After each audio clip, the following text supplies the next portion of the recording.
What's up? Welcome in on this hump day, June 17, 2026, lunchtime live, or as we call it in the summertime, another rousing rendition of the Mike Arana Show. Whole crew intact here, plenty of stuff going on, plenty of stuff already going on during the day. More fallout, more blame game in the Brendan Sorsby deal.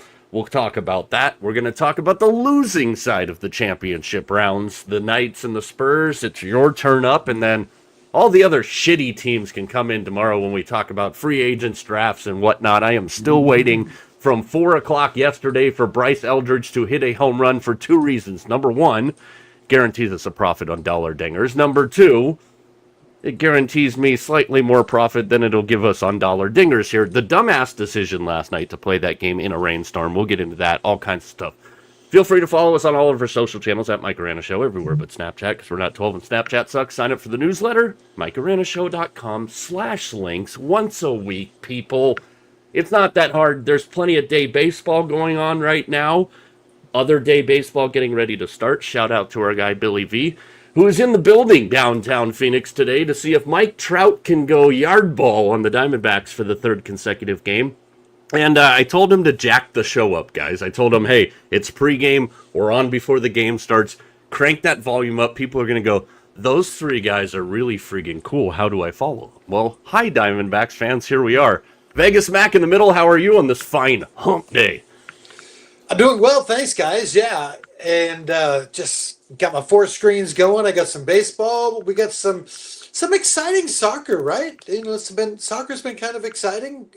You know, if you want to go down that road, come on, T. We know you love it. We know you love it, but we got some hockey to talk about. This is going to be it's going to be a good show.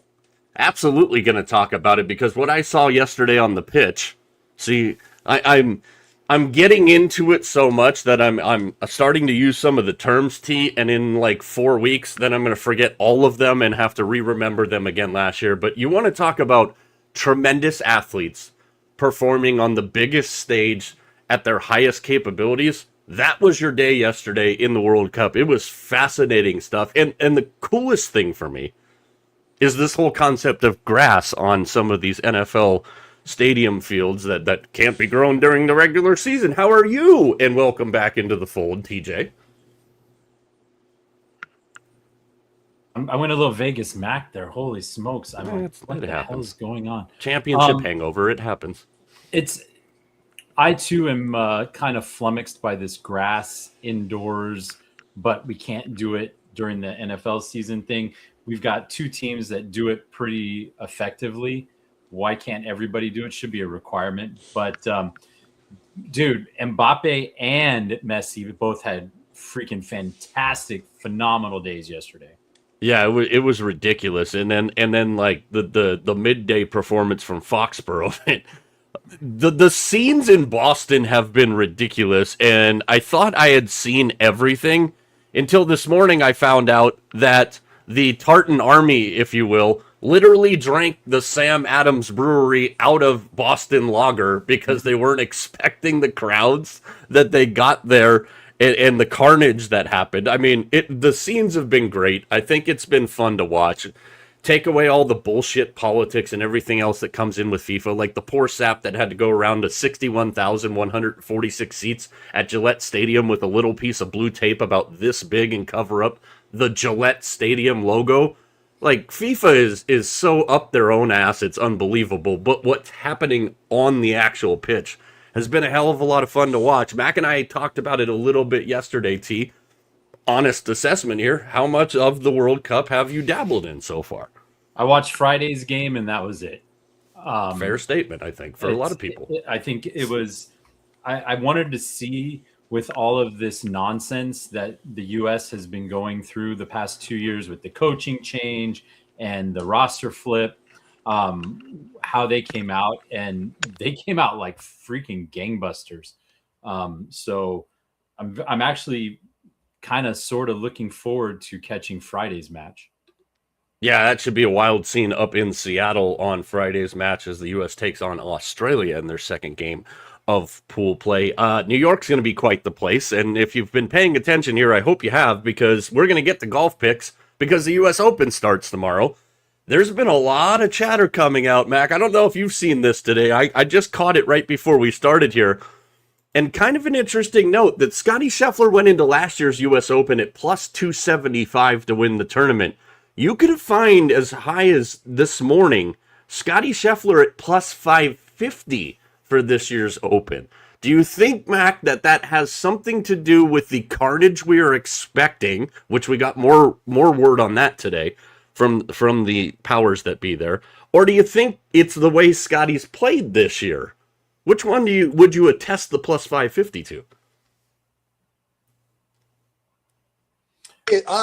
I would say it's probably the course. There you go. I had to get one. Now everything's right on the show. Let's go. That's right. I think it's the course more than anything else. I mean, he hasn't had like a great year. I mean, he hasn't had a great year compared to Scottie Scheffler. He's still had a pretty darn good year. You know, that's the thing that we have to look at. You know, he's being under the microscope of what he's done in the past. He doesn't have the wins and the placement that he has in the past. And listen, he hasn't he hasn't had Scottie Scheffler weeks. You know, he hasn't quite been in contention every single week like we kind of expect him. But you know what?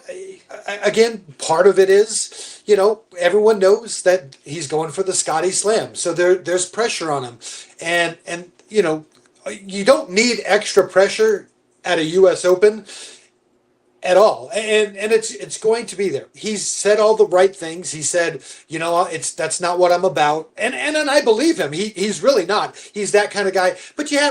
But he's a human as well, and you have to know in the back of his mind it's there somewhere. So I think it's a combination of both. I mean, really, because of this course, and you just don't know what the wind's going to do. I mean, I think there's probably 30 guys, honestly, you could put in a hat and pick out a name, and you'd probably be close to what could probably happen. Yeah, absolutely. And our guy Kyle Porter this morning, John Bodenhammer, said the green speeds will be in the mid-10s because of the wind considerations. They wanted this green speeds at 11 or 12, but because of the wind that we talked about quite a bit yesterday, that's not going to be possible. So our U.S. Open picks, we'll revisit Mike versus Mac as much as I'm trying to blank that out of my mind at the end of the show. And TJ's got a theme, as he always does when he joins us for these major signature type events. This one, obviously a major event. He's got a theme today that's going to knock your socks off. But I'll get us started here in Headline Fire, guys, and I'm going to stay in the golf scene with the U.S. Open starting tomorrow. I was curious as to your dream golf foursome. Celebrities, athletes, they have to be alive. I'm going to put that caveat on that because we could open a whole different rabbit hole here. Who would your dream foursome be? Any athletes, celebrities right now, you could go share a round and some drinks and some cigars and some whiskey and whatnot. Who would your dream foursome be? Where would it be? But I'm more curious to get inside the two minds of you two, which is a dangerous proposition. I'll start with the craziest mind on the program in the middle there, Mac. Give me your dream foursome as we sit here one sleep away from the U.S. Open at Shinnecock Hills. This is actually really difficult. I probably wrote down 3 or 4 different ones, but when I really thought about it, number one, if I'm gonna go, I want some guys who are actually good golfers, and so that was one of the criteria that I had, and I'm going to start with the place. The place I'd want to have this event would be at Pebble Beach. I mean, I just think that's one of those places where, you know, that adds an extra bit to it. But the 3 gentlemen that I would have accompany me, 2 of them I know are really good golfers. The other one, just because of who he is. So I'll go with that first. The first one would be Carlton Fisk. I mean, I have to. The other 2 are really good golfers, Jim Rice and Fred Lynn. And so to me, that would be just an amazing foursome. 2 really good golfers. It's Carlton frickin' Fisk. How can that not be fun? You play a couple par fours, a couple par fives, a couple par threes. You can do all kinds of stuff with those guys. I'm not surprised that that's the route you went, and you know what? That'd be a fun foursome. TJ, Mr. Golfer on the program, who would your foursome be? I can't wait to hear this one. So, we have to do this at TPC Scottsdale. We just have to. But we have to do it after they have everything set up. So maybe the Monday after the Waste Management Open, because you got to have the whole 16 there. I also am going to get a really good golfer in the foursome. I'm going to get Alice Cooper because he is a tremendous golfer. He's a Valley native, so and he would be just. I would love to hear the stories that come out in that round. I'm also going to grab another really good golfer, Clayton Keller, who's probably the best golfer of active NHL players right now. And then my third guy is probably going to be, you know what? I'm going to go with Biz Nasty, because we need to have somebody out there who is going to inspire us to pound drinks like it's a bodily function. I love it. I love it. Holy shit, Rafael Devers just hit a home run. The sky is literally falling right now. Mine, very similar along the same lines, with George Kittle, because he's a freaking character. How could you not have fun with George Kittle? I would definitely have to add Steph Curry on there, if he could tolerate playing golf with me, because Steph Curry is a really damn good golfer. I am clearly not. And then my third one, I would just finish the trio of Bay Area greatness, if you will, at that point. And I'd say Mackin, Celebrini, or Will Smith. I'd open the invite to either one of them there. As far as the course goes, I don't really give a shit, because I'd be playing golf with those three guys, and I think it'd be a wild 4 hours of fun there with those three guys. So always interesting to think about where you'd go. Oh my God, the Giants just went back to back, which means they'll probably lose this game like 15-12 today in game one of this doubleheader. The one guy that needs the homer hasn't homered yet. Plenty of U.S. Open stuff a little bit later in the program. T, your first day back, your first question back, it's all yours. All right, so we're going to do a little role play here. Ooh.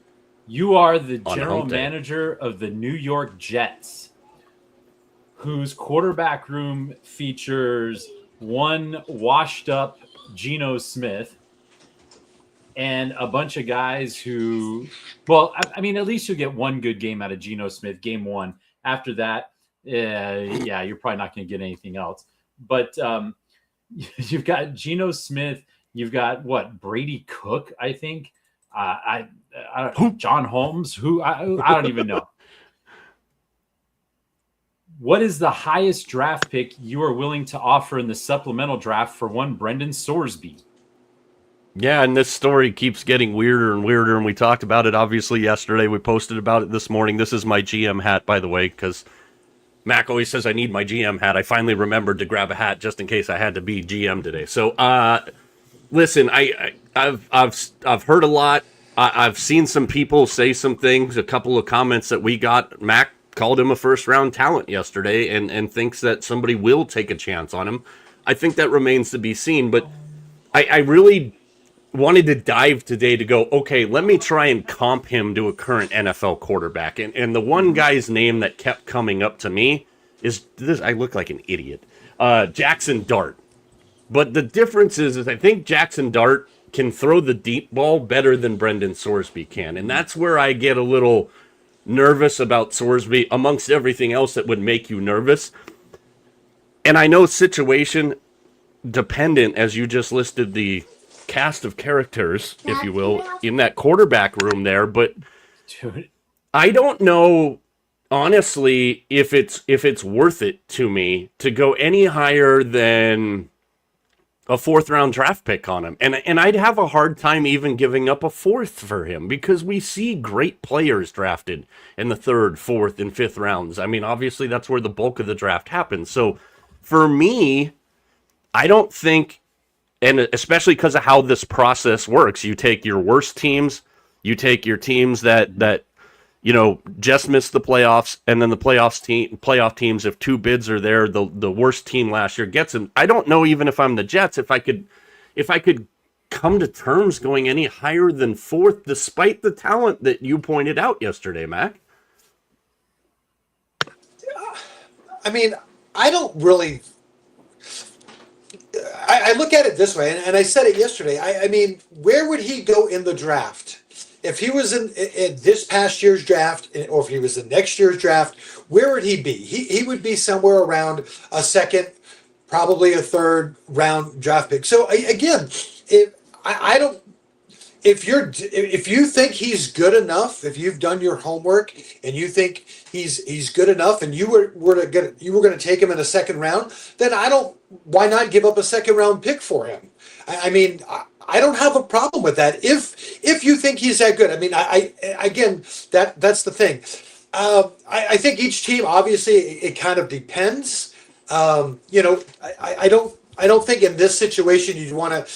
I think the situation dictates what it is. I think it'll be a third or fourth round pick that ends up getting him. I don't think somebody will give up a one or a two. I think it'll end up being a third or fourth round pick that somebody gets. And if that's the case, I think there could be a lot of teams that could be involved in that.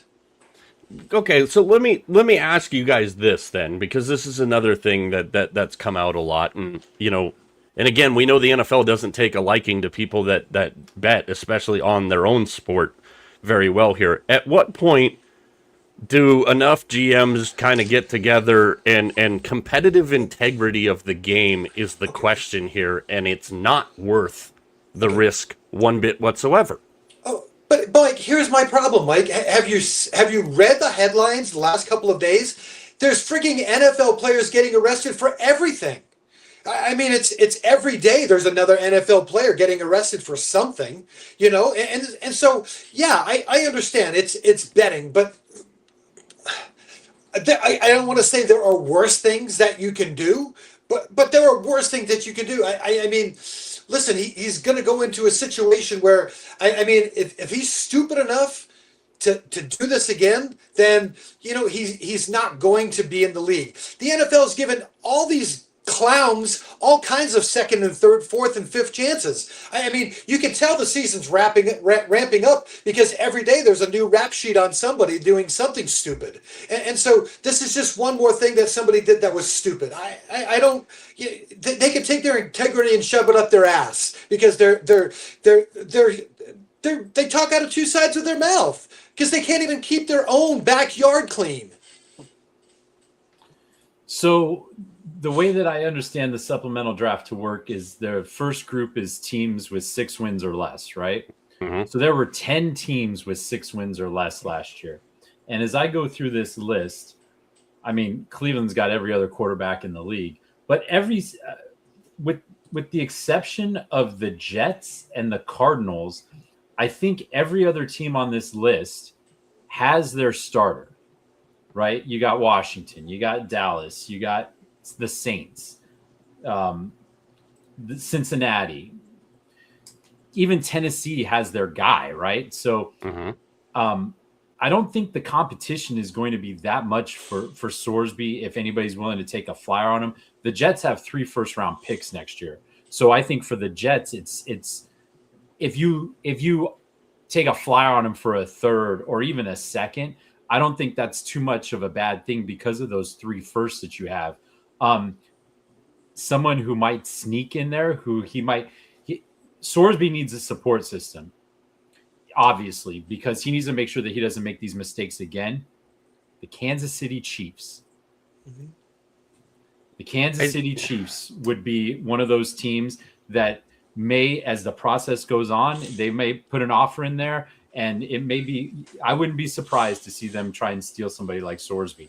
I think it's definitely an interesting dynamic here. And again, he still has to declare eligible by Monday. He still has to drop his litigation to become eligible. But I think that's the other part of it here is everybody's like, oh yeah, well, he would be a no-doubter first-round pick. Like, if he was a no-doubter first-round pick, why the hell did he go to Texas Tech anyways? Mm-hmm. If he was a no-doubter first-round pick from Cincinnati, you'd think he would have entered the draft. And I do agree with Mac's point that in this year's draft, with a down quarterback class, we know the Rams were all over our boy from Alabama, Ty Simpson. We know Fernie went first, but he would have been a second or third round draft pick there. If the kid was a first round talent, What the hell did he go to Texas Tech for? Also funny today that his agent, because again, now we're going to get into this, everybody's going to try and smear everybody here, came out and said Cincinnati had full understanding and knowledge that he was betting and did nothing to help them, which obviously doesn't help anything there. I just remember when Tim Tebow got drafted and he was such a freak of nature in college, but all the press that came with it, I just can't see an NFL team welcoming that when every question, as soon as he's on the field, is going to be about, has he gotten over it? Have you gotten the help? Who's helped you within the locker room? I just don't see the risk there. I see a guy who needs to go to the Mac's favorite place, the Canadian Football League. Go play, go keep your head above water, go do some good things, involve yourself in the community, and show people that you're different before I'd be willing to, if I was running one of the NFL teams, go, oh yeah, I'm going to sacrifice a draft pick next year for him. I don't see it. I really don't. And it'll be interesting to see what happens. And again, we'll wait and see if he declares himself eligible for the supplemental draft, which it sounds like he will regardless. Mac, fire away, my friend. All right, let's see what we can cook up here. I got a couple of soccer things, so let's go there. And it's not just a soccer thing; it's what they're doing. So I know we saw this in the U.S. game. They have this. It's called the wrong identity rule. And so what happened in that game is one of the guys got tripped and basically he flopped. And they gave a yellow card to a guy in the U.S., and I apologize not knowing all the players. And then they switched it after watching it and gave it to the guy who flopped. And so, Mike T, here's my thing. We all know, whether we like technology or hate technology, we all know that technology is here. And I'll give you an example before I get to my question. And San Antonio, in one of their late mishaps, they called Stephon Castle out of bounds on a baseline play, and he wasn't out of bounds. Why don't we, especially when we get to the playoffs, have referees watching the games? And if because we all hate when the NBA comes out the next day and they say, "Oh well, we screwed up this call." The 2-minute report. Right. Why can't we have, like you said, I'm not saying every single game, although it could be, but why can't we, especially come playoff time, have referees in there watching the game, and if they see something that's wrong, that makes a difference in the game like that, why can't we have them there and do exactly what they did in the soccer game and change it? So Mike T, your thoughts, should this happen, especially come playoff time? I love this freaking concept, and I'm going to circle back to one thing. You brought up that Castle play, which, ironically, John Starks on the same baseline was the guy that helped point out that Castle stepped out of bounds. All the Spurs fans were like, he didn't step out of bounds.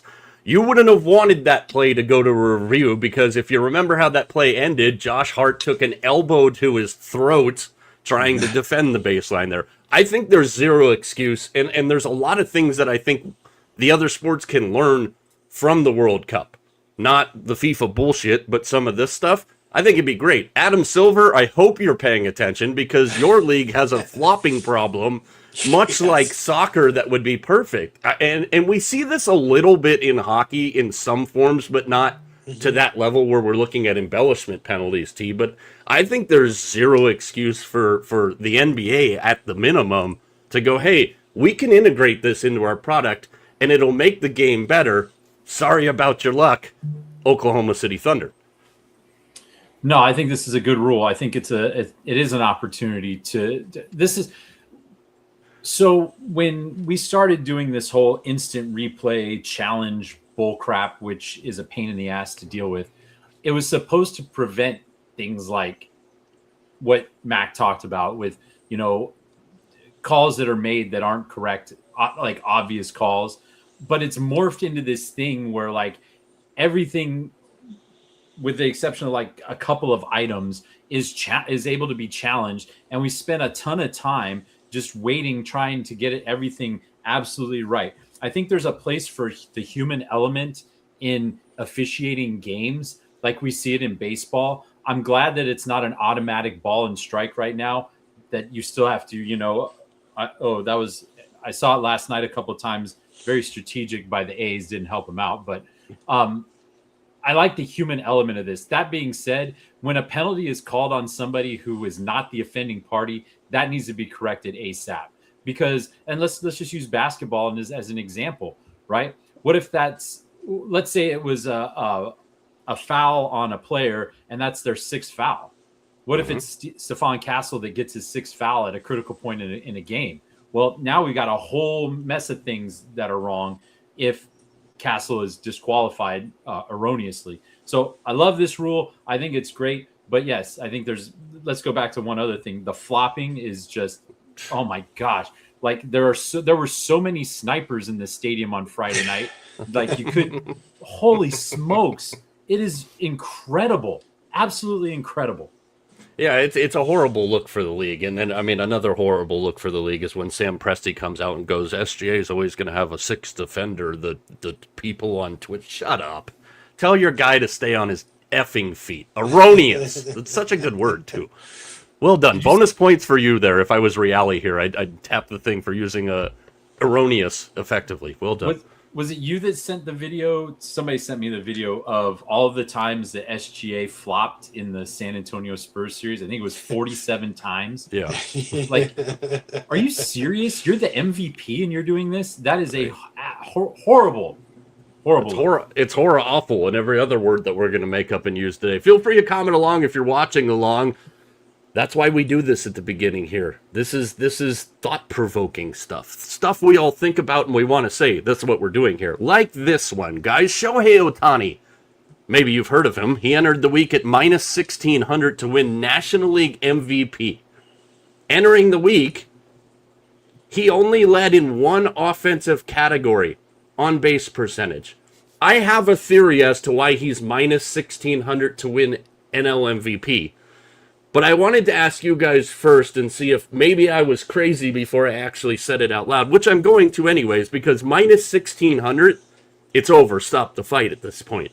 I think it's egregious and it's ridiculous for a guy who only he's Shohei Ohtani. I get it. But he only leads in one offensive category in the National League. There's guys in the National League having fantastic years here. But you're telling me on June 17th, that race is already over. Why? Mackin T. Because he's Shohei Ohtani, and that's just kind of the way. I mean, there isn't a real reason for it. I mean, it's you go into the season and there's a handful of guys, Ohtani, Judge, etc., that these are guys that are going to be the MVP. Bobby Witt, we'll use him as an example. And whether they are or aren't, they're going to kind of stay in that. And it's not just baseball. We see it in all the sports. If that's the case, you say he's leader in just one category, then, let's take a look at some of these other ones. Again, the guy that I've been on who I think should be MVP is Matt Olson from the Atlanta Braves. I mean, he's had just as good a year as Ohtani. And again, in the past, it's been Ohtani because he's done both things. He's been good on the mound and good in the field. He hasn't. He's right now a good hitter and he's a good pitcher. He's not, in essence, the best at both like he was a couple of years ago. We can all agree a couple of years ago, he was the best pitcher and the best hitter. End of conversation, end of story. That's all there is to it. It's not the case anymore. And so it's like anything else. We've got to get beyond that, and we got to really look at some of these guys who actually deserve it. I mean, I think James Woods from the Nationals deserves the MVP more than Ohtani does. I think I think we're starting to get at least non-Dodger fans in this area are starting to get a considerable amount of Shohei Ohtani fatigue right now.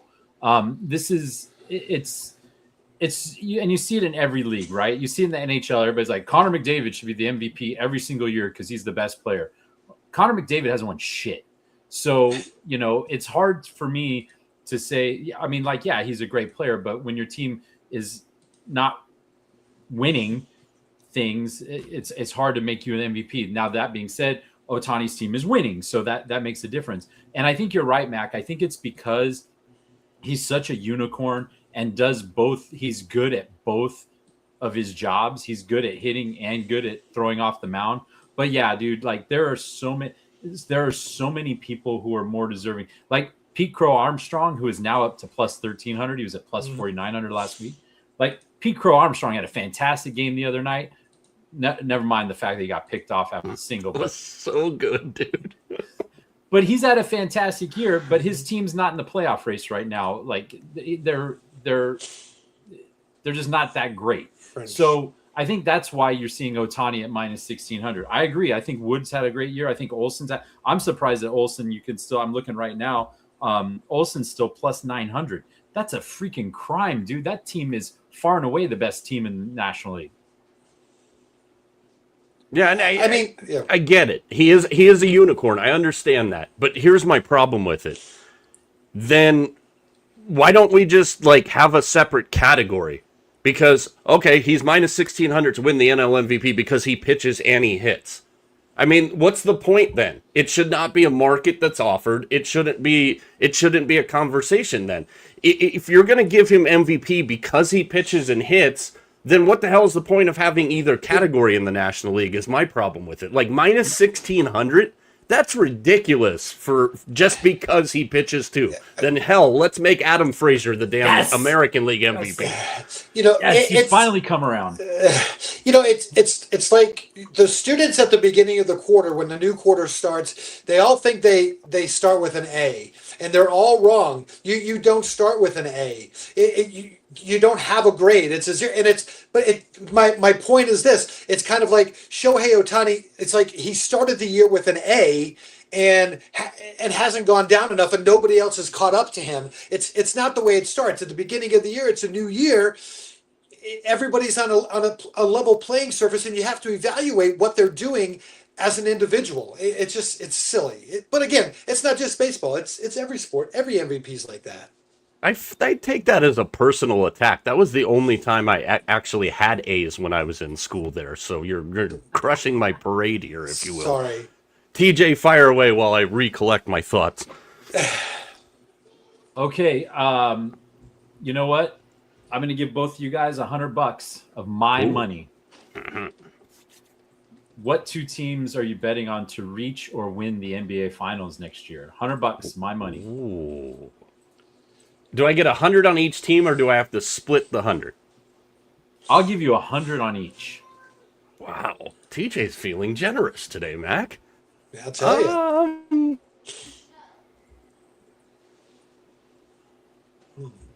I tell you what. Right now, because of the odds, I'm going to take Minnesota because I'm very intrigued by what happens to that team in the offseason. Mm-hmm. And I'm going to take a flyer in the East on the Miami Heat because I think that's another team that is very intriguing to me in this offseason. Teams that we're going to talk about here in the next couple of days. I can't imagine Minnesota standing pat with what they got because what they got is not working, nor can I imagine the Heat. So if I'm using your money in that case, I want to make sure that I can get a lot of bang for my buck. Those are two teams...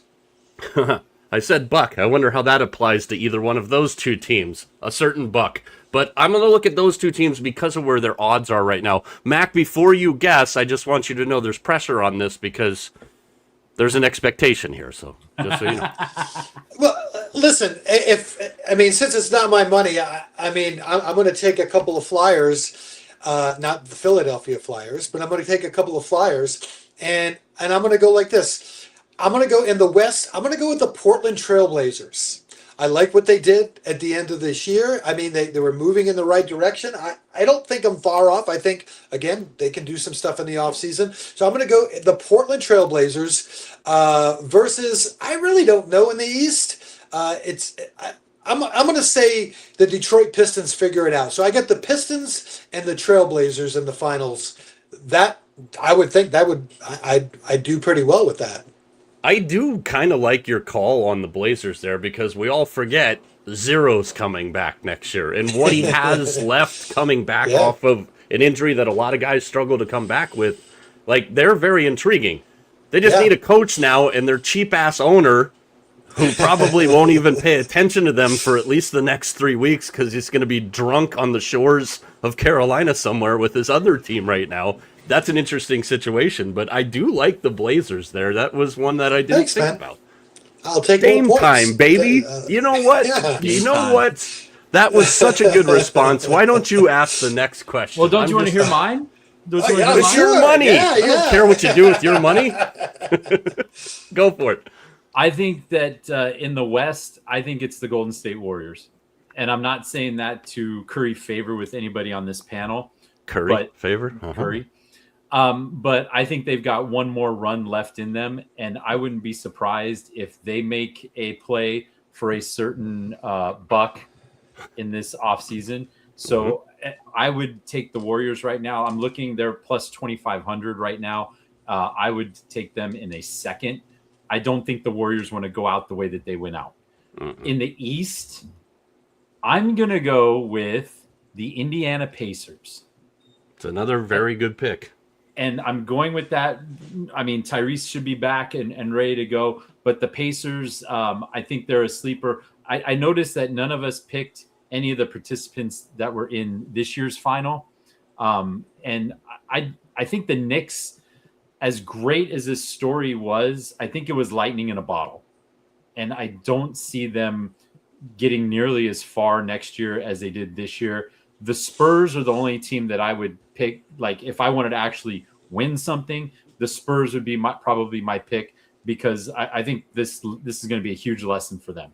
I'm glad you brought that up, Mac. I'm definitely giving you the next question here, but I wanted to point this out. I don't know if you guys saw this yesterday, since we got a bunch of flack because we revisited the Jalen Brunson, whether he's the top 10 player conversation again yesterday. Did you guys hear what Vince Goodwill said on ESPN yesterday? This might be the single stupidest thing I've ever heard in talking about the NBA. You made me think of this, T, because you referenced the participants from this year. And obviously the two favorites are the Thunder and the Spurs. And right now it's not worth putting $100 on either one of them for a long-term payback. He basically said that because there's been no repeat champions in the NBA over the last 8 years, that he doesn't know the validity to any of these teams' greatness because nobody's been able to repeat. Is that not the stupidest damn thing you've ever heard? It is, because he just doesn't understand the NBA. I mean, my thing is this: the NBA has so many different tiers for contracts, you know, and I mean, what they're basically doing is they're leveling the surface. They're unlike baseball, they're not allowing a team like the Dodgers in baseball to spend all kinds of money and just kind of go on. They're kind of setting the tone by saying, listen, if you spend too much money, we're going to penalize you. And so I'm not surprised that this is happening in the NBA, because it's how the NBA financially is set up. The NBA is financially set up to not allow teams to be successful for multiple years for the most part. It's very, very hard to do. Yeah, and I like Vince Goodwill. I really do, T, but I just like that almost knocked me off my damn chair. You tell any one of the last 8 NBA champions that they're questioning the validity of their championship, and I'm like, what? I think it shows. I think it shows the validity, like I said, the validity of the league, because that's what the league is trying to do. They're trying to get that balance between all the teams. Well, and I think it just shows you. Yeah, I agree with you, Mac. It just shows you how difficult it is, though, to repeat in a league like this. I mean, the Spurs get, Wembanyama, and Castle has. I thought I was very impressed with Castle. I hadn't watched him a whole hell of a lot during the season, but when the play, I was very impressed with the way that he plays. Two players or one player can change the whole dynamic of your team. So, and it's very easy to find that sometimes when you have a draft like a draft pick like Wembanyama or something like that. I don't know how you can say that when if you go through the list of the teams that have won the last 8 years, other than the one unserious team in that entire list, there's always been some sort of occurrence the next season, whether it's injuries or whether it's just the Raptors win in 19 and then 20 they have a decent year, and then 21 they decide to blow everything up. That's a management decision that you can't control. So there's always some other factor involved here when it comes to repeating as a champion. That's not always just the players. It could be a management issue, and other teams are allowed to try hard and get better. About 15 minutes from now, we will talk in depth about the Spurs and the Knights, the losing side of the titles, the losing side that nobody ever really wants to talk about, but great years for them, decisions to be made. All right, Mac, finally, fire away. All right. I'm going to stay, believe it or not, I'm using soccer again. Major League Soccer halted their regular season for 7 weeks. Seven. Okay. This basically allows their players to go on the national teams for the World Cup. Plus, their stadiums are being used as venues for the World Cup. My point is, guys, we talked about this with the WBC. We talked about this during the Olympic hockey break. 7 weeks. Can you imagine, Major League Baseball taking a 7-week break in the middle of the season for the World Baseball Classic? But yet, here we are. We have a league that's doing it. So, gentlemen, I ask you this question. Since soccer did it, should some of these other leagues look at just saying, listen, when we have the Olympics, when we have the WBC, I don't care if it's in the middle of the season, we're going to shut this damn thing down and do it right. Well, I don't think. Go ahead, T. I would say the NHL does shut it down, so I give them props for doing it. But I think you're looking at baseball the most here, and I absolutely think they should shut it down in the middle of the season. But they'll never do that because the season already, with all of the playoff teams and all the nonsense that they've added, the World Series isn't awarded until the early November anyway. You shut it down for 3 weeks unless you start it super early on the other side. You're looking at Thanksgiving before they award a title. So, yes, I think they should, but no, I don't think they'll ever do it.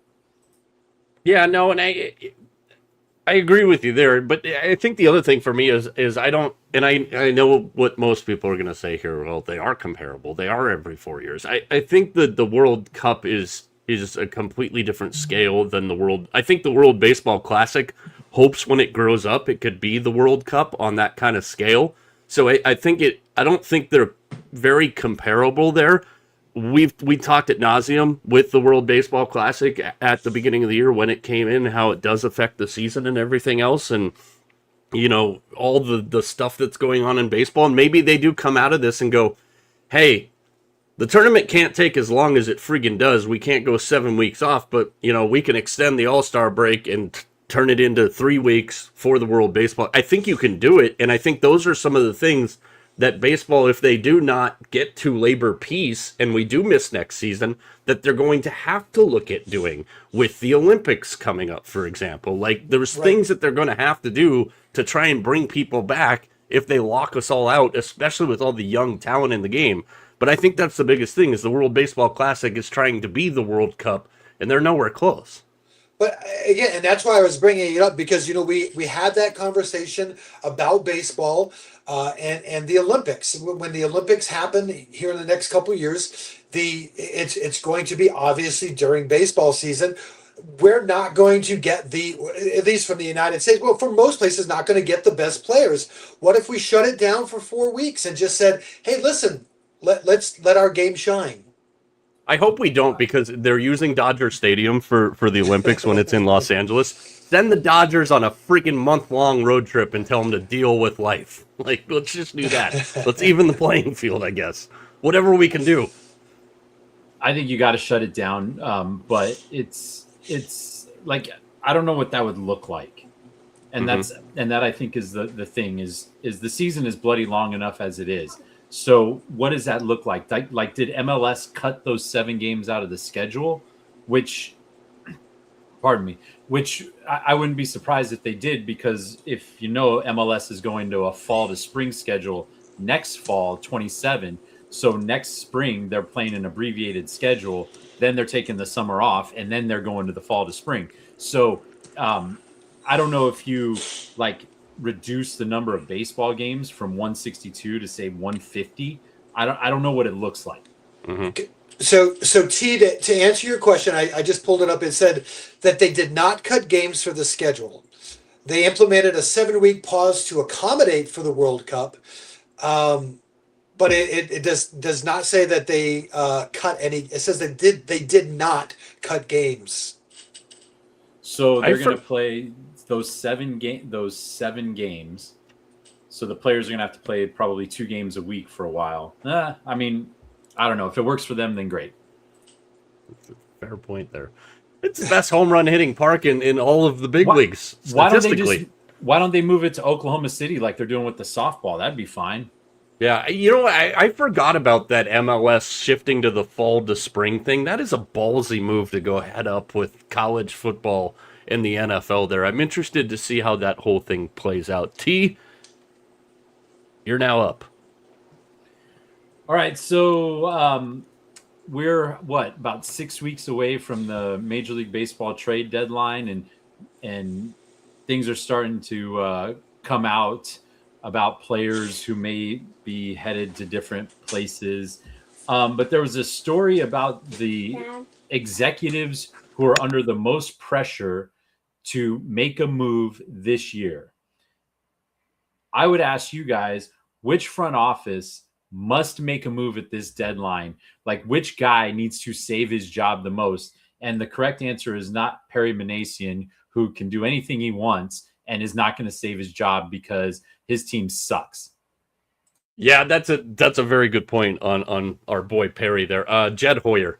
I think this Cubs team actually absolutely has to make a splash, and I do think they're going to. I think they are going to target every available big arm that there is. Jeff Passan put out a story today. He'd put it at 85% that Tarek Skubal is going to be on the move at the deadline. There's another guy who's going to be under immense pressure because he's going to be the most hated man in Detroit when he does what we all know he's going to do. If I'm the Chicago Cubs, knowing full well that you have the prospects and you have the bankroll to sign Skubal for a long-term deal, and the default to that is the team that's beating your ass in that division, Milwaukee, they have the prospects and they won't sign him, but that could flush you out of this year's postseason. And if this Cubs team doesn't make the postseason, I'm very interested to see how that whole thing goes down. So to me, it's Jed Hoyer and Scott Harris. But I also think Buster Posey is going to play a bigger role in this than anybody thinks he's going to, because this Giants team has offensive players. They have offensive players with really shitty contracts, but to me, it's Jed Hoyer is the guy who's under the most pressure. What about your boy in Boston? I think he's saying yes, that this team is a tire. He doesn't fire. want to talk about Breslow, so he's just not going to let us hear it. No, I don't. Well, first off, I don't really think he's the one who's going to be making the trades anyway. That's a whole mess. I don't know that he's under any pressure to make any trades because I mean, again, I don't know how much control he actually has. I think, quite honestly, I'm going to stay in the same city. I think Chris Getz from the White Sox, and I don't know if you really say that it's pressure. More just maybe an expectation. Now, I mean, what he did, the trade that he made, that now we're starting to see the players, 3 regular starting players that he now has, and another. I mean, and Teal is coming up on the way as well. Homered in his first game back. He's going to end up having 4 starting players for flipping Crochet to the Red Sox. I mean, that's genius. I think they have a chance to win that Central. I mean, there's no doubt about it. With Ramirez going down for the Guardians, there's nobody else in that division that's giving them any pressure. They have to look at this as an opportunity to say, you know what, we can actually do this. I think the second one, if you want to say that a little bit of pressure, I would say the Atlanta Braves, because the Atlanta Braves have played well, and we talked a little bit about this yesterday. I think they're going to have to do something to fortify some of those injuries that they have. But you can't let a good season that you have started so far go to waste. So I think those are 2 teams that are interesting to me. Yeah, it'll be definitely interesting. And we talked about it yesterday. We're about 7 weeks away, but there's the arms race is literally going to be an arms race. I think that's a hell of a point, Mac, on Chris Getz there. Do you have one of those guys, T, that you think is under the most pressure? I mean, I think it's Chicago as the Chicago Cubs as well. They're just the biggest conundrum in this. Like they've had 2 streaks of 10+ wins this year, and they've had a streak of 10+ losses. Like and this team there's no reason why this team should not be running away with the division, except for the Brewers and now the Cardinals, who are also playing better. So I think it's the Cubs. Like, you can only go off of 2016 for so long, right? This team needs to win. They need to make the playoffs, and I think Hoyer's the guy. It was interesting, the Giants came out and, they said everybody's, available, including Rafael Devers. And it made me think, where the hell could Devers go? And I actually have a spot for him, Mike, and let me know, and T, let me know what you think about this. And being honest, it's a team that is really offensively needs a kick in the pants. Their DH is not real good. Their first baseman hasn't played well. It's a team that has money. I could see Rafael Devers going to the Toronto Blue Jays.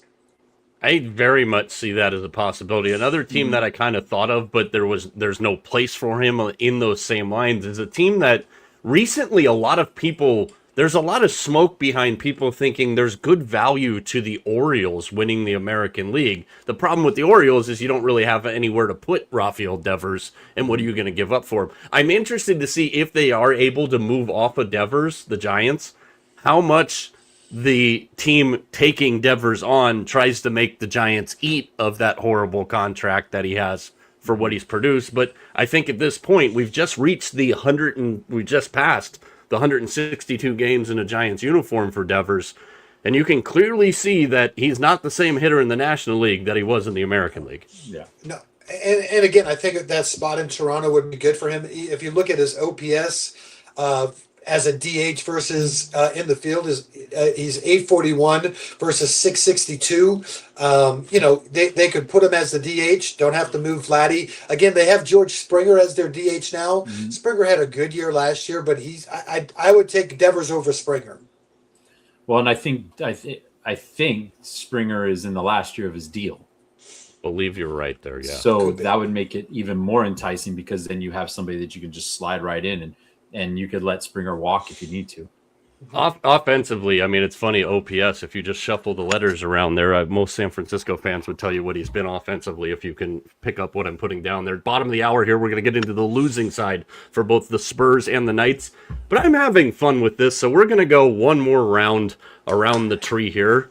And I will go basketball here, because the Brooklyn Nets, remember them, are expected to offer Austin Reeves a 4-year deal for $178.5 million. Detroit and Atlanta also expected to have interest. Very intrigued by the possibility of him being a Piston and what he can do for that team that needs outside shooting.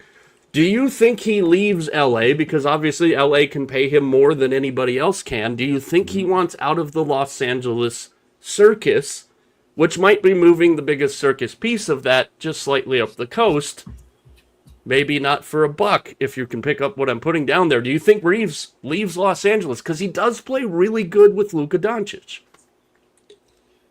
I would be surprised. I would be shocked if he leaves. I really do. I mean, unless, again, you have to think about, what else are the Lakers going to be able to do? And you heard talk recently in the last day or so, that they want to bring now talks about bringing, LeBron back. I don't think that's the way to go. To me, I think here's the thing. If you're going to show me that you're going to actually, yeah, you're just horrified, T, right there. Well, I'm just saying, if you're going to show me that you're going to do something to actually make this Lakers team better, then yeah, I'm all in. I'm going to stay. But if you're going to bring LeBron back and it's going to be the same old crap that you've rolled out the last couple of years, basically, we're going to be a good regular season team, but there's no way we're going to win a championship, then I'm out. Walker Kessler is going to be a Laker. That's my bold prediction. If you bring back the same team that you brought back that you had, then no, you can't do that. And if Reeves leaves, then I'd be fully in support of that. I think you got to bring, let's see. I think you got to bring Hachimura back, but everybody else can go away. If you're the Lakers, you have to start building this team around Doncic. That's why you acquired him. Get the parts that you need to be successful with Luka. And Austin Reeves, I think, is 100% one of those parts. Yeah, and tomorrow, again, a reminder on the program, we will dive into NHL and NBA free agency, talk about the entire league tomorrow. Go ahead and finish your point up there, Matt. I was going to say, if they bring LeBron back, they might as well just switch uniforms with the Clippers, because that's exactly the road they're going down. Toilets. I don't think LeBron would be very interested in planting fake trees, though. T, fire away, and we'll give back the last one after that. All right, well, we just got finished with the NHL season, but need I remind you that the next NHL season starts in just 3 months. They're starting in late September, going to 84 games. That way it better balances the scheduling. Every team will be able to play every division rival 4 times in a season, and then everybody else in your conference 3 times, and everybody in the other conference twice. The preseason is going to be reduced to 4 games, and veterans will only be playing 2. Are you on board with the schedule changes? I am usually a less is better guy. Like, I think the baseball season should be 144 games. Football should be at 16, basketball 72. But I'm actually on board with this expansion to 84. What do you guys think? I love it because I think it's smart in 2 different ways here. We know the NHL has built significant momentum. Holy shit, everybody that the Giants are trying to trade is homering today. There goes Willie Adames. I think they're jumping the NBA by a significant margin in when they're starting the season. And we know that the NBA consistently struggles for eyeballs at the beginning of the season. We know what the NBA puts together at the end of the season, and obviously they're not complaining, as you'll see all over the streets of New York tomorrow in a rain-soaked parade for the Knicks that is broadcast on Peacock for some reason. But I love it because of the earlier jump. I think hockey has significant momentum here, and I do like, especially in our lame-ass Pacific Division fans out here, you've got some good stuff brewing in that division with some good young teams. More of those games is better. I love it. And it's so insignificant, the change to 84 games, that I don't even think it's noticeable. I like the idea of the kind of the split between how they're going to play more teams in the division. I kind of like it. Again, I think they've taken into consideration with the preseason, not having, the veterans play as much. I think they're doing it the right way. I think when you're going to make a change like this, if you really thought it out and you pitched it the right way, I think it'll be fine. I don't think you're going to see anybody complain. Those first games are going to be tire fires. I can't wait. I know. Just get me back to hockey quicker, man. We don't lose in that scenario. Mac, you've got the final shot of the day. Okay, news coming out that Hockey Night in Canada is not coming back, boys. This has been a staple for forever in Canada. And to kind of give you some reference, Hockey Night in Canada, Saturday night, is basically what we consider Monday Night Football. Mm-hmm. And so I ask you the question, and here's the thing. Is Monday Night Football special anymore? I mean, really, it used to be, you have a really good matchup against, 2 teams. It was a special thing. You had a special group of announcers that did it. I'm going to be honest with you. Monday Night Football, to me, is not special anymore. It's just another night on the schedule, but maybe I'm different. So your thoughts. If Monday Night Football, in essence, not kind of went away, would it matter? Is Monday Night Football special again at all to any of you? I still think it is. My favorite time to see my team play is on Monday Night Football.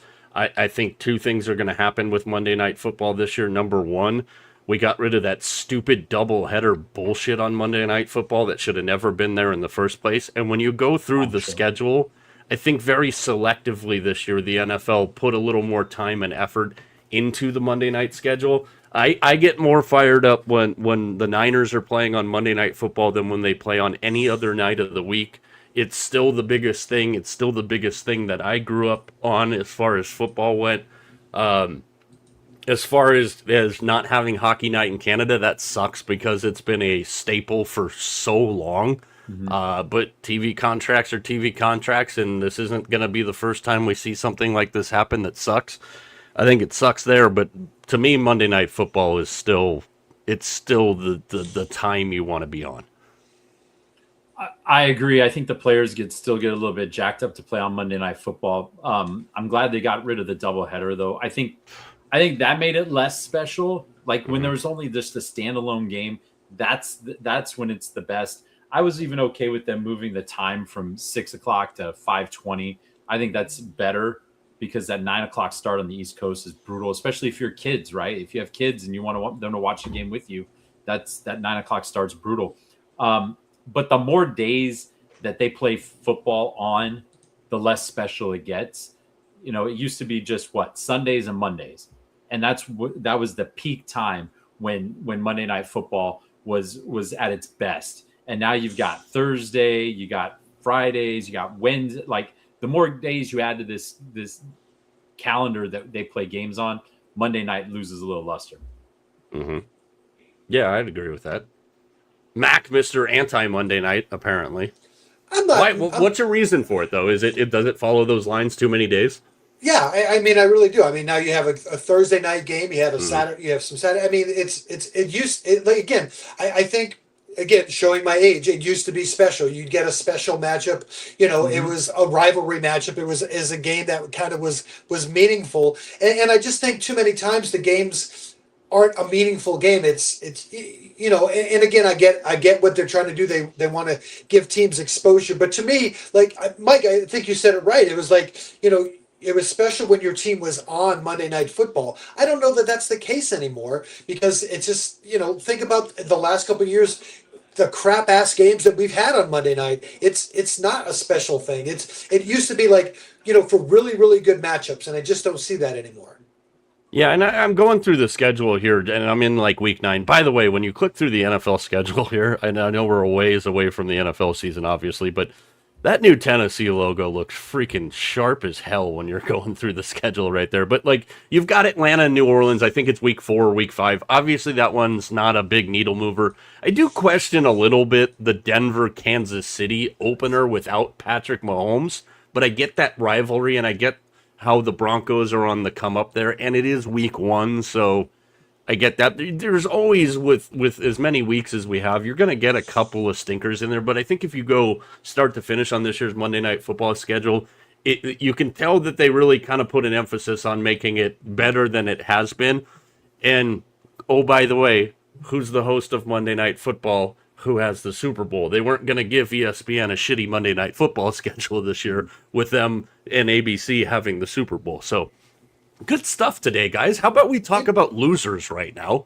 We'll start with the San Antonio Spurs, who come up short to the New York Knicks in the NBA Finals. And guys, I think the one thing in totality, anybody, and I don't think any of us would disagree with this statement, that we can say about the San Antonio Spurs is they're clearly ahead of the schedule that they put out for themselves. That being said, we know how many times we've seen guys get to the NBA Finals that never got back. We talked, obviously, yesterday about the series in a little bit of depth. So, Mac, I'm going to use one of your lines right now, and I'm going to start with you. Put on your GM hat in San Antonio, fellas, and how would you assess the Spurs situation being oh so close? And as you pointed out, you did the digging yesterday on all the numbers and all the facts. This is a team that, congrats to them, because they analytically defeated the Cleveland Cavaliers in the NBA Finals. So there's a lot to build on here in this offseason in San Antonio. Yeah, I mean, listen, you have, without a doubt, one of the best players in the NBA who is going to be now more motivated because of what happened. He's already said that. I think you have to understand, he's just you have to understand, Wemby's just a kid. And I think that's a lot of what we saw in the finals was a lot of immaturity, being a kid. I mean, I just think that's part of it. Exactly. I mean, it's different. And so, but that's a good starting point. You've got Castle. That is as good a 1-2 punch as you're going to find. I think you need to fill in around it. I think they tried to fill in around it as much as they possibly could in this offseason, and now they kind of have to go and make it. They're going to look at those last 4 or 5 games and say, okay, what did we do at the end of the fourth quarter in those games, and what what are the pieces that we need in order to be better in the last 2 minutes of those games that's going to force us to get or to win a championship. I think that's where their focus is going to be. It's probably going to be more depth pieces. It may be another shooter. That's kind of, I think, along the line of where San Antonio needs to go. T, take a spin at the Alamo. How do you fix the Spurs going forward? Did I see this right? That De'Aaron Fox is getting a $14 million bump in his salary for next year? Mm-hmm. That kicks in next year. That is absolutely ridiculous considering the performance that he had over the last couple of weeks. I think you try to bring back Julian Champagny. I think he was really good. He's the Champagny of beers, I bet. But I'd let all the expiring deals that they have, I'd let them all go. I think you need small forward depth and some more shooting. But I think the biggest lesson is going to be just how, like you said, Mac, this team is young. The way that they played in the finals, they know what not to do. And I think if this team gets back in the position that they were in this past season, they get back next year, you'll see a whole different line of play, and I think they'll be better for it. But these guys, some of these guys, like Biyombo can go, Olynyk can go, Harrison Barnes can go, and go get some small forward depth. Yeah, and I think the other thing here, and I'm going to say something that people are going to think I'm picking at the low-hanging fruit here, but if and we kind of talked about this a little bit yesterday, and we talked about a guy I'm going to suggest here a little bit yesterday as well. Mm-hmm. De'Aaron Fox is keeping you from putting Dylan Harper on the floor. Dylan Harper proved in the NBA Finals he is a superstar. He can defend. He can get to the basket. He's all over the place. I do 1,000% agree with you. Julian Champagny needs to come back next year. He absolutely does, because he's their three-point shooter. He's the guy you can count on the most there. And I'm not saying this because of a couple of mental gaffes or the fact that he saved his worst basketball for the last 3 games of the NBA Finals. De'Aaron Fox has to go because he's keeping you from putting Dylan Harper on the floor. And what this team needs is something that Mac and I talked about yesterday when I had to put my GM hat on yesterday. I'll put it on again for a second here. Mac gave me a list of free agents, and we kind of laughed on one. Russell Westbrook, a guy who gets his balls busted 24/7, but has proven that he can play at a high level and is okay coming off the bench. God damn, that looks stupid. Russell Westbrook's a guy I target because he's going to come to you significantly cheaper than De'Aaron Fox will. He's going to provide veteran leadership to a kid in Stephon Castle, who is just still a kid and tends to get a little over-the-top fiery. What better mentor for him than a guy whose whole career he's had to balance being over-the-top fiery?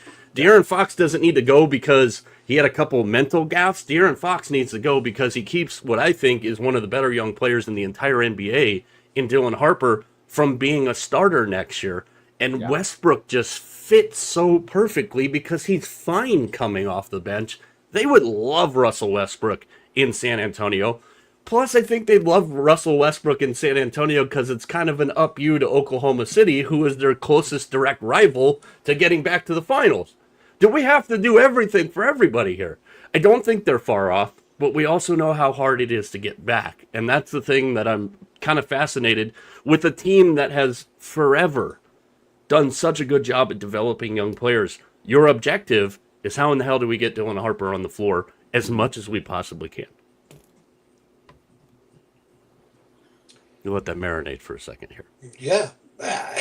I mean, I was going to say, you know, if Russell Westbrook was on San Antonio, I almost fumbled I know. it too. if he was on that team this year, do they win 1 or 2 of those extra games down the stretch?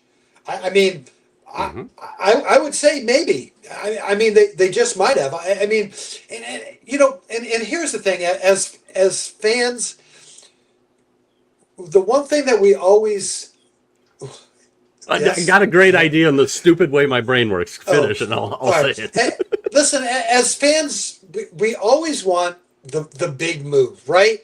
When our team sucks, we want the big move. Like, man, can we get this guy and can we get this, like, because that's good. But that's not always the case. A lot of times it's the GMs that can do things that with small incremental changes that help the team be successful. And so I think, again, San Antonio, you don't need a big hit. You need a guy who's going to put the ball in play. Let's just go at it that way. Mm-hmm. Yeah, no, that's exactly it. Sign and trade with Sacramento, De'Aaron Fox for Russell Westbrook. That's why I started laughing. The numbers definitely don't friggin' match, but the egg on Sacramento's face might have been my highlight of the entire NBA season this year. Let's get into the other team that lost, shall we? How about the Vegas Golden Knights? And thanks for stealing my thunder, Vegas, because now I'm not a fan of yours anymore. I rode that train all the way through. We're back to my team. But in my notes today, when we were talking about how the Knights could fix themselves in the offseason, I think they go with Ryan Craig. It's too obvious at this point. Well, they did, so thanks for that. I'm not surprised by the move. There's a lot of ties there.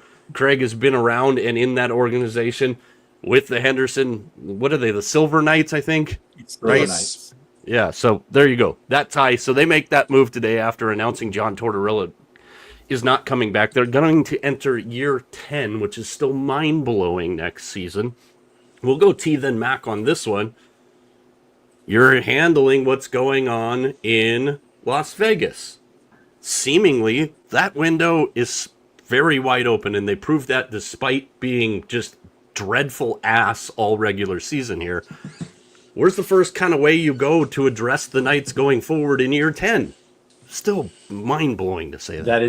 That is bananas. Well, the coaching move, I think, was 100% bang on the right move. I mean, Craig has been there since the beginning. They sent him to Henderson 3 years ago to basically get some on-the-job training. They won a playoff series for the first time, but it's hard to evaluate coaches in minor leagues by win-loss records. You have to evaluate them based on the talent that they develop. And Ryan Craig has been great at developing players like Braden Bowman, who came up this year and had a decent go at it when he was up. I think you're going to see the Vegas make a big splash somehow. I think they took the loss on the Rasmus Anderson trade. I think they took a loss when they decided to go with Aiden Hill instead of Logan Thompson. They have to make a splash. Now, I'm hearing that there's kind of a handshake deal in place with Anderson to bring him back, but the way that he played, and it's hard. It's hard for me though to say that he was just ass because he was ass, because you're asking a guy. He comes in, he's playing under Bruce Cassidy in one defensive system. Then Cassidy's gone, so then he has to learn a new defensive system with Tortorella. So now he's got a third defensive system in theory with Ryan Craig. He might provide stability on defense. I think Jacob Trouba would be a great go and get for the Golden Knights, but they need to do something on defense. Problem is they have no first round draft picks till 28, no second round draft picks till 2030. F them picks. Yeah, so that's going to be a huge problem. And this is like, if you looked at their salary situation right now, 26-27 is almost like the last kick at the can, because Stone will be a free agent after this year. Carlson will be a free agent after this year. Nick Dowd will be a free agent after this year. So yeah, tough go here in Vegas, but I'm sure they're going to make it work. Mac, what do you think? How would you assess the Knights that your Canes toppled in the fortress? You know, the more I thought about it, it's almost like the finals was kind of like a synopsis of their season. You know, nobody high expectations kind of going in. They played really well at the beginning, and then kind of, you know, for about midway through that series, they played. Tell me if I'm wrong. They kind of played like the Knights did during the regular season. Like I think from about game 3 on, that's exactly how the Knights were throughout the whole season. They had a good run against Colorado, but then they just kind of fell back into their old ways. Yeah, that, and I think Carolina was so good that they just, I mean, if you look at it from the second period of game 5 on, they pretty much just whipped their ass. Mm-hmm. And so listen, the one thing we know about Vegas is that they always seem like they're going to go out and they're the ones that are going to make the shiny splash. I don't, like you said, I don't know that they're going to be able to do that anymore. It's going to be interesting to see. That's how they've been built from day one.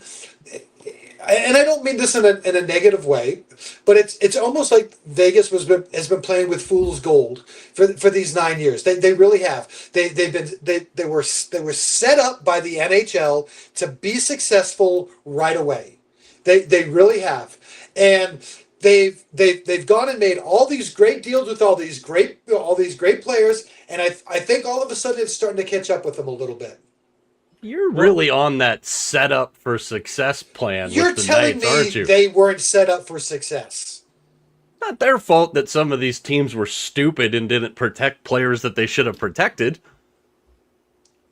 It's the only time it's ever happened like that. In fact, You just beat their ass in the finals. Good. Get off their back, will you? I hate Vegas. They do have some interesting things though, T, and I know we're kind of on the same page here. 1,000%, you absolutely have to bring our guy Pavel Skorofiev back. That's a no-brainer, and I'm interested to see what happens with maybe an assessment of Brett Howden's deal. But they do have some other interesting kind of decisions to make with some money to spend. The Anderson one that you alluded to. There's another guy I know you think they should re-sign. And why do you think so? And I do agree with you on this one too. Well, I mean, I think they should sign Jeremy Lauzon, and the reason why is because he had toughness on defense. And when they picked him up at the beginning of the season from Nashville, I'm like, I thought he was just kind of like a throwaway guy. But he showed me in the playoffs that his toughness was absolutely essential for this team. I think he's 29 right now, so he's still he's kind of in that age range. This team is getting older. Like Stone is 34, Carlson's 33, Hurdle's 32. Like, this team's getting older. They need to start bringing in some youth. I think Lauzon provides a little bridge there for that, but I think he's I think he's like on the list of players that you need to re-sign. I think it's Skorofiev, and then I think it's Lauzon. And I think if you don't sign Lauzon, he's going to be sought after by a lot of teams, and you can still get him cheap. He's not going to be a Rasmus Anderson contract. No, God, no. But I was really impressed. Obviously I've been on the Howden thing all postseason long, but Lauzon was very impressive for the Knights, and really kind of the only guy that really, if you will, kind of flexed up to Carolina's toughness, especially in that clincher the other night. And that was one of the things I brought up to Mac yesterday, was like, it just how god-awful, just horrible they looked with their entire season on the line. There's other stuff we were going to talk about hockey-wise. Let me turn this around for you, though, if you wanted to put your GM hat back on. I'm listening. If you're, say, I don't know, the Anaheim Ducks, or if you're the San Jose Sharks, or you're the New York Rangers, do you offer sheet Skorofiev? He is an RFA, so he is eligible for an offer sheet. I think the Rangers are gonna be very offer sheet heavy, and like Mac, we've talked about this a bunch this year. They brought in Sully. They're trying to refix a bunch of just disaster culture right there. I think the Rangers are going to be kind of FU offer sheet aggressive, and hey, if we get a couple of these guys, it's a bonus. And there's even more pressure on the Rangers now because their locker mates won a championship, and so it's just going to create more like, hey, listen, point. The Knicks did it, so come on, Rangers, let's go. There's going to be a lot of panic in that Rangers organization. Mm-hmm. Send 19. If you're San Jose, you send 19 to the Knights for Brett Howden, and you pay him respectably. I'd love to see the Sharks just start dicking with the Knights left and right. But there are a couple other hockey things to talk about, guys. There's a team in the East, Mac, I know you wanted to ask about, in Toronto. Yeah. T, you didn't respond to my text this morning, but I know you saw it. And then there's a team out west I want to talk about. So, Mac, why don't you dabble in the East, since you own the East now? That's right. We own the whole NHL. Come on. Oh, Jesus. So Toronto hired Jim Hiller as their coach. So we did a little bit of digging on him. He was the head coach with the Kings before. Not too bad of a record, 93, 58, and 24. So a little bit about him. He's a defensive coach, and that was kind of what got him fired. He didn't allow the offensive talent that they have to kind of do the things that they wanted to do. So I'm sure that makes a couple of people in Toronto pretty happy. But a couple of the things about him, a great. Tell me, this is a perfect hire for Toronto, right? Regular season, he's a really good head coach, but he's had inconsistencies in the postseason. Right? Losing record in the postseason. Perfect fit for the Toronto Maple Leafs team. He's, name a more iconic duo than the Toronto Maple Leafs and losing in the first round and throw Jim Hiller in there. And I think this is the one move that John Chaika got right. If the goal is to lose in the first round, he's probably going to have I mean, I know they made the trade yesterday with Philadelphia because they think the defenseman they got back, Andre, is going to be really good. But I mean, they're going to be kicking the tires on a Morgan Riley trade all up over the next couple of weeks. So, I mean, you're not going to have a whole lot of there in the cupboard. I think it's a bridge hire. I think it gets them through the next couple of years, and then they either bring somebody from their system up, or they find a new younger coach. But I think this is a bridge. I think this is a bridge hire for the next 3 years. Have they hired somebody in charge of telling him when it's actually smart to challenge a call and not smart to challenge a call? Because that would be my concern about Jim Hiller, especially in the postseason. Dude, that was brutal. Oh, I know. Brutal. I mean, guys, we're in the content-driven business here, and when teams like Toronto do what they do, we're very thankful for teams like Toronto because they provide us endless entertainment. And my God, could you imagine if they don't take Gavin McKenna? Again, tomorrow we're going to get into free agents. We're going to get into a little bit of draft talk on both the NBA and the NHL. Last one on hockey here. Now, I don't think he wants to, but this was pointed out yesterday, and it really, really started jogging my brain and would be really kind of ironic. Is John Tortorella not the absolute perfect coach for the situation in Edmonton?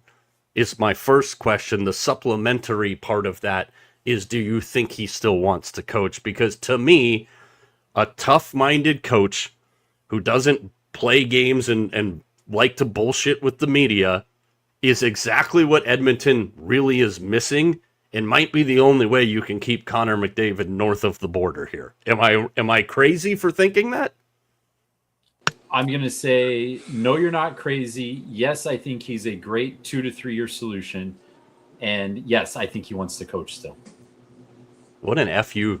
The whole Vegas, Edmonton, Cassidy thing, Tortorella's not back. Oh my God. Would that just not be cinema? And great, as you pointed out, that we get to start that all earlier. What do you think, torts to the Oilers, Mac?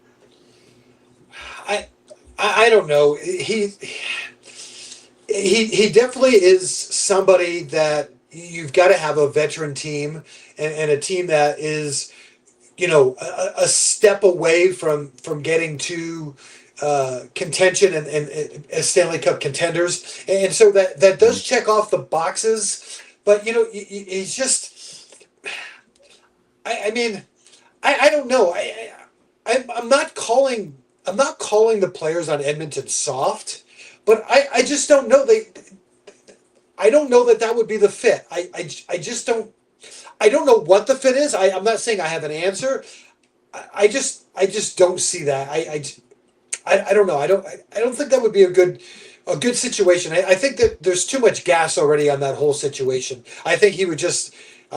I think he would blow that thing up. Well, Darnell Nurse won't be there to bitch about it. Yeah, sure.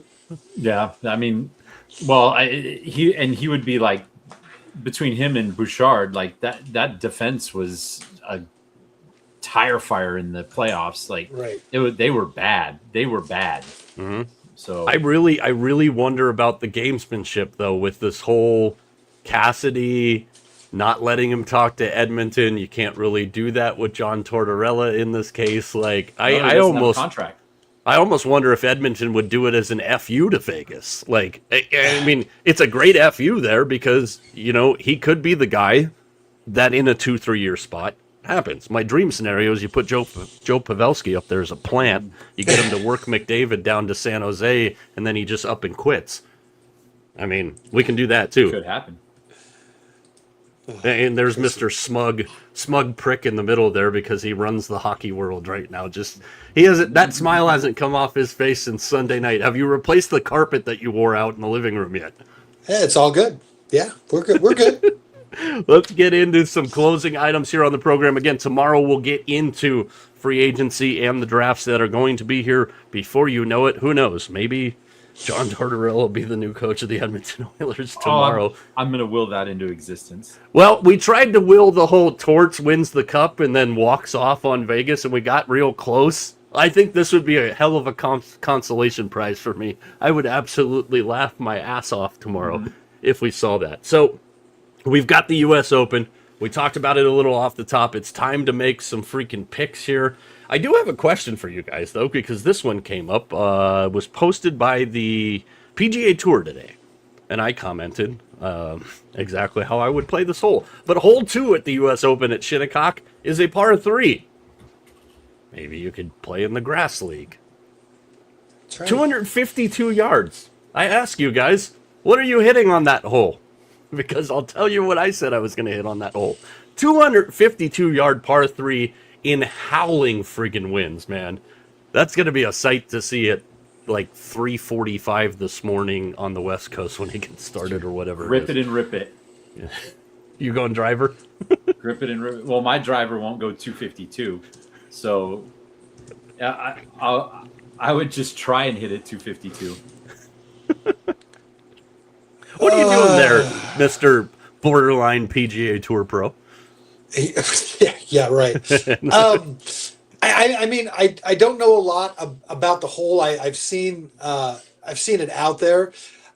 I mean, I don't own a club that goes 252 yards at all. Now, if I remember correctly, I think it's a little bit uphill. I know there's a bunker there. There's probably I think a layup spot. So I would say I would probably hit about a 4-iron to try to get into that little landing area. So about 205 yards, and then have about a 55-yard second shot in. That would be my approach. I mean, that'd be the only way I could do it. So no, I'm not going to Happy Gilmore it. But I think a 4-iron to a little layup, because I know I think there's a little opening up on the front of the green, and then about a wedge in. Play it as a par 4. I'm going driver. It's going to be fascinating out there, man. For a course that has wider fairways than the last time we saw it, but 3 feet off of the fairway is 3.5 feet of like haystack rough and everything else. It's going to be ridiculous. And it's hard to believe 13 of the past 17 winners of the U.S. Open specifically were first-time major winners.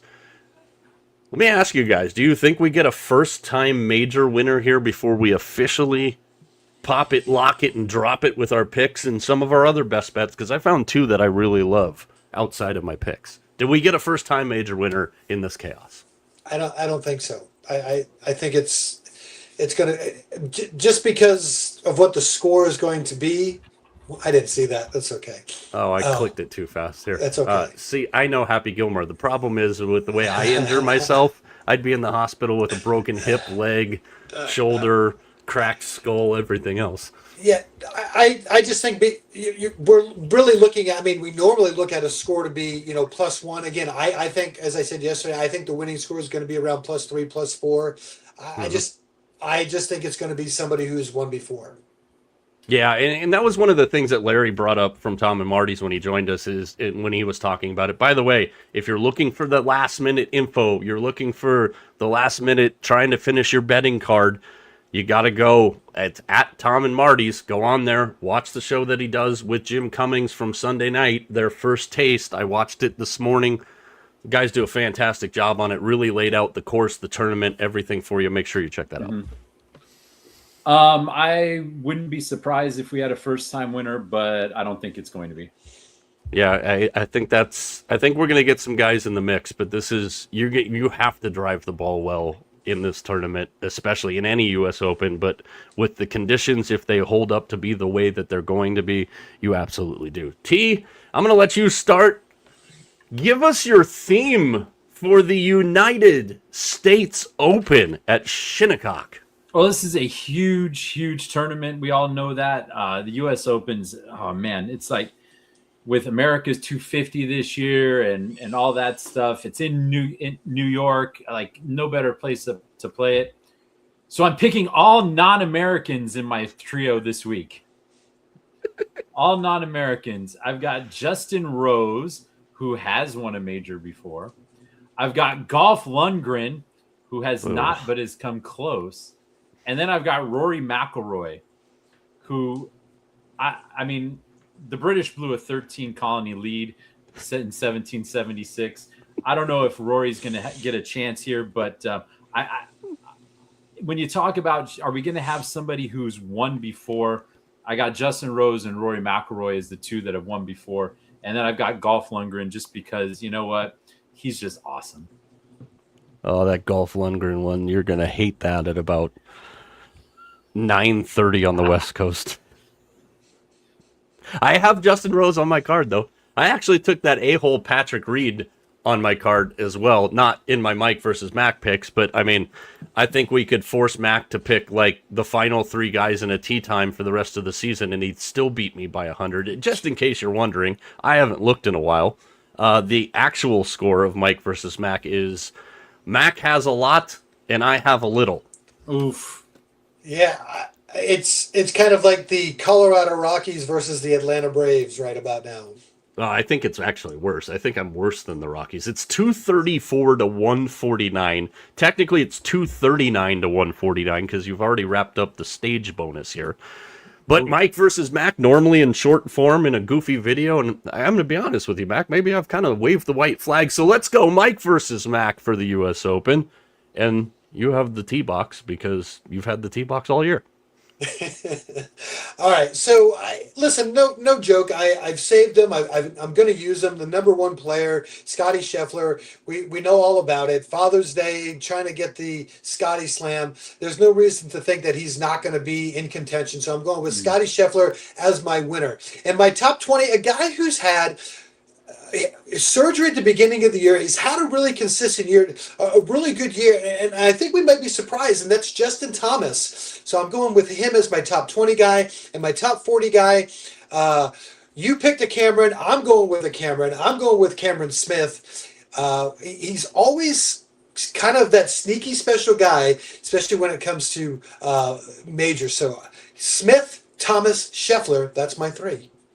There it is. Mine, I've been pegging this one for quite a while. Happy to be able to see if I was right 6 weeks ago. The only time I've actually moderately competed this year is in the majors, so that's a positive. But my guy Chris Gotterup, you're going to have to be able to shape some shots here and control ball flight. I like Chris Gotterup. I like Cameron Young. I think we're closing in on Cam Young, really kind of exploding here.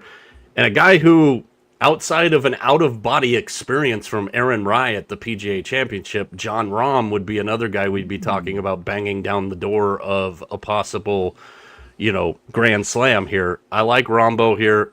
You got to drive the ball. I think it's a good play for the course. So Gotterup, Young, and Rahm are my three. I also played a couple other ones here that I think are easy money, which means they'll probably just go up in absolute flames here. But Xander Schauffele, it's a major. We know he's pretty much a shoo-in for a top 20, barring something ridiculous.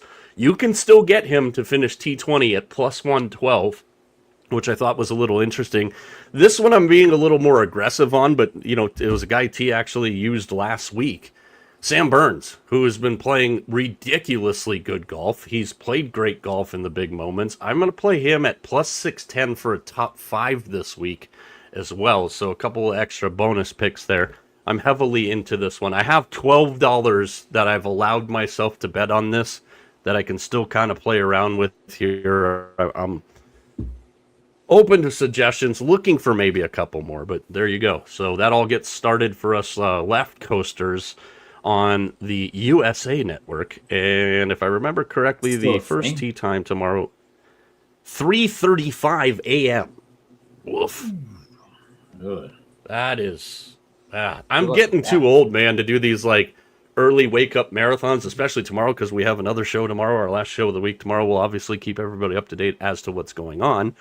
Bryce Eldridge did not get his homer from a game that should have never been started last night. The Giants actually knocked off the Braves in the first of almost 2 games today, but Eldridge did not homer.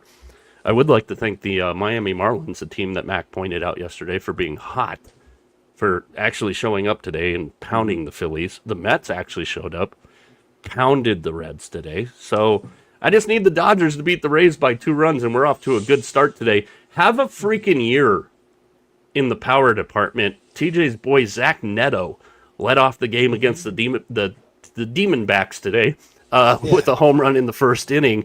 They're up 1-0. Other day baseball, your guys' favorite team, the San Diego Padres, up 3-1 on the Cardinals. Astros beating the Tigers, but then again, everybody beats the Tigers. More action today.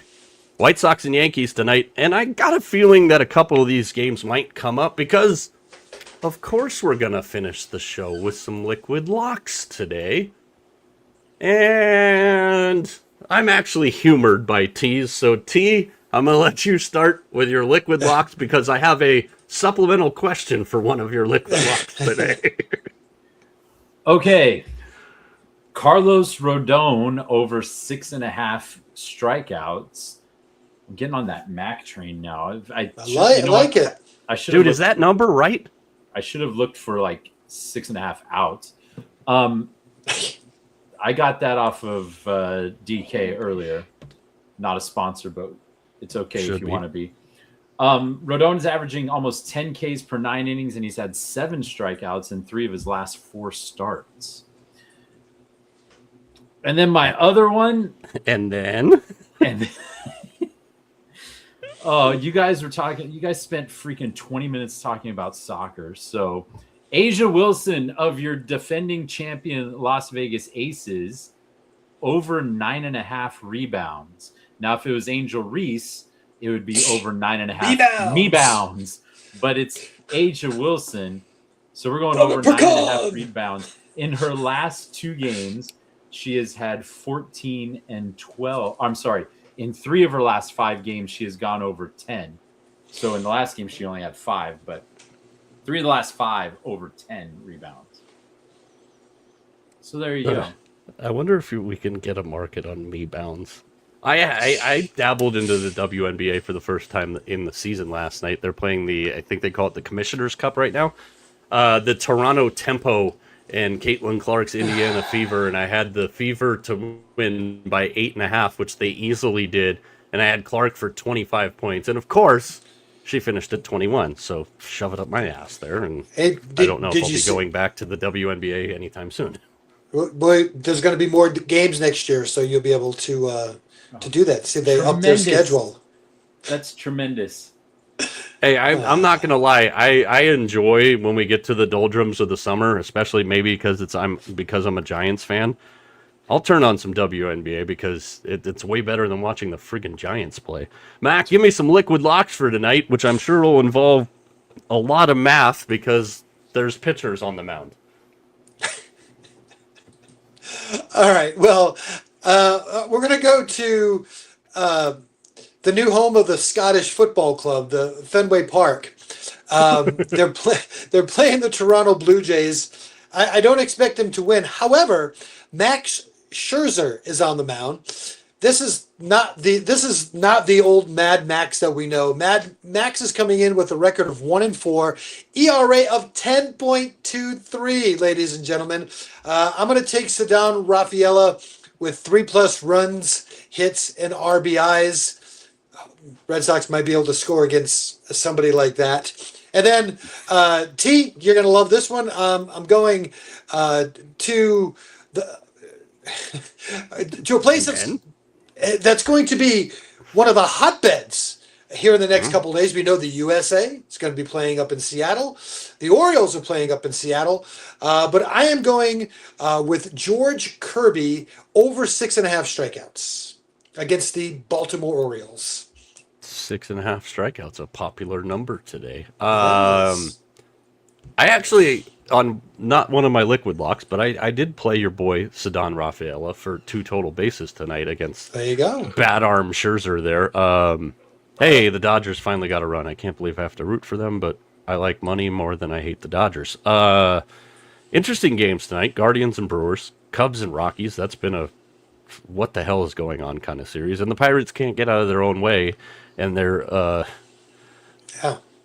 looking to take the series against the A's after they miracled one last night. Lawrence Butler, like inches from robbing a home run. Brian Reynolds is on effing fire right now. He is.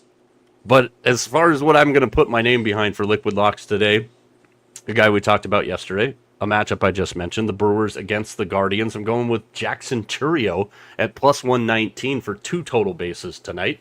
I'm all about the plus numbers tonight, and you know I was going there because I will be going there quite a bit.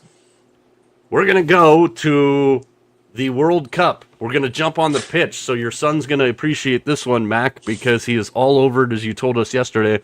I'm going to Estadio Banorte, 7 p.m. for us West Coasters here on FS1, Telemundo, and Peacock. Uzbekistan takes the pitch against Colombia tonight. I'm going to take Colombia to score in both halves. You can also find that one at plus money at plus 125. Call me Mr. Plus Money today.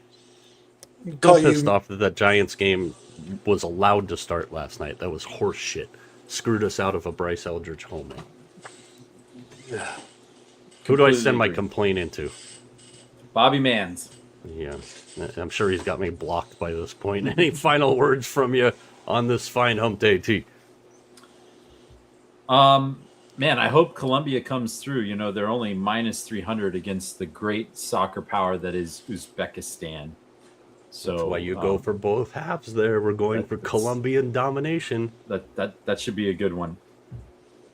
Bolivian marching powder. They're not in the tournament, though. Hey, England's up on a Harry Kane goal on Croatia in Jerry World right now. 1-0 Yes. your earlier final. Portugal and Congo. 2, another draw. The draw market's been kind of fun. You can make some money on the draw market here. Mac, anything you want to leave us with on this Wednesday? Other than Hey, gloating T- about the Hurricanes again. No. Hey, T, I'm going through and playing the Red Sox 2007 season, and I threw a name out to Mike the other day. I'm going to throw another one out to you because they're playing the Texas Rangers. I'm playing. How about this name? Remember this name? Frank Catalanato. Frank Oh, yeah. Catalanato. How about Oh. that one? Dude, That's a good one. that guy was wow. Yesterday's was better, though. What was yesterday's? Khalil Green. No, there was another Oh, one yesterday. Oh, why Khalil can I not Green. remember it? Oh, we're gonna remember it as soon as we sign off here, which we're gonna do now because there's more day baseball on. It was Kuzmanov. Oh yeah, Kevin Kuz. Kuzmanov, Kuz. Nevada grad. Kevin Kuzmanov. That's right, he is a Nevada grad. How about Oh, that? I didn't See? know that. That's why you always watch to the end of the show, kids. You learn something new every day. Tomorrow you can learn more new things. 11:30 on the West Coast. We'll keep you up to date on what's going on at Shinnecock. If the carnage shows its face, follow us on all of our social channels. More stuff coming up there. But until tomorrow, you know the drill.